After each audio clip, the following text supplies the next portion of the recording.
இன்றே டவுன்லோட் செய்து உங்கள் ஃபேவரட் ஷோக்களை என்ஜாய் பண்ணுங்க.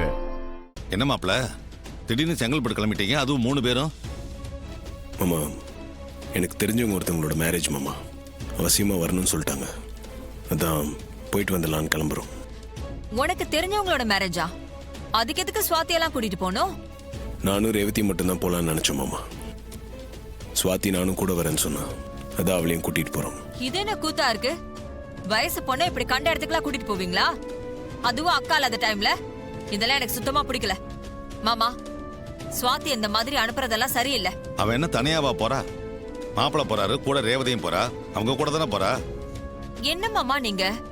யாரோ 3வது ஆள் வீட்டோட கல்யாணத்துக்கு சம்பந்தம் இல்லாம இவ போய் நிக்கணுமா? அசிங்கமா இல்லையா? அக்காவுக்கு தெரிஞ்சா அவங்க என்னதான் திட்டுவாங்க. நீ ஏண்டி சுவாதி அனுப்புனேன்னு டென்ஷன் ஆவாங்க. நான் அத்தைக்கு ஃபோன் பண்ணி விஷயத்த சொல்லிட்டேன். அவங்க தாராளமாக கூட்டிட்டு போங்கன்னு சொல்லிட்டாங்க. இதுக்காக நீங்க தேவையில்லாம டென்ஷன் ஆக வேண்டாம். அத்தையே சொல்லிட்டாங்க, அப்புறம் என்ன? ஏ சுவாதி, நீ எதுக்கு உனக்கு சம்பந்தமே இல்லாத கல்யாணத்துக்கு போகணும்னு ஆசைப்படுற? அது சித்தி, வீட்ல இருந்தா போர் அடிக்குது. அதான் ஒரு சேஞ்சுக்கு செங்கல்பட்டு வரைக்கும் இவங்க கூட போயிட்டு வரலான்னு தோணுச்சு. கார்ல தானே போறோம், ஜாலியா பேசிட்டு பாட்டு கேட்டுட்டு போயிட்டு வரலாம்ல, அதான். அப்படியா? எனக்கு கூட தான் இந்த வீட்லயே இருக்கிறதுக்கு போர் அடிக்குது.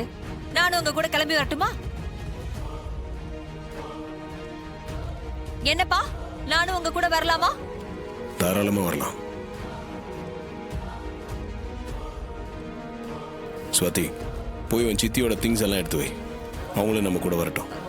இரு இரு, அதெல்லாம் ஒண்ணு வேணாம். நான் சும்மா பேச்சுக்கு தான் சொன்னேன். நான்லாம் எங்கேயும் வரல. என்னது வரலையா? அப்புறம் எதுக்கு சொன்னீங்க? அட, சும்மா ஒரு பேச்சுக்கு ஃப்ளோல சொன்னேன். எனக்கு 1000 வேலை இருக்கு. நான்லாம் வரல. ஆமா ஆமா, சின்னத்துக்கு இங்க எவ்வளவு வேலை இருக்கு. அவங்களால ஒரு நிமிஷத்தை கூட வேஸ்ட் பண்ண முடியாது. அவங்க இங்க இருக்கட்டும், நீங்க பத்திரமா போயிட்டு வாங்க.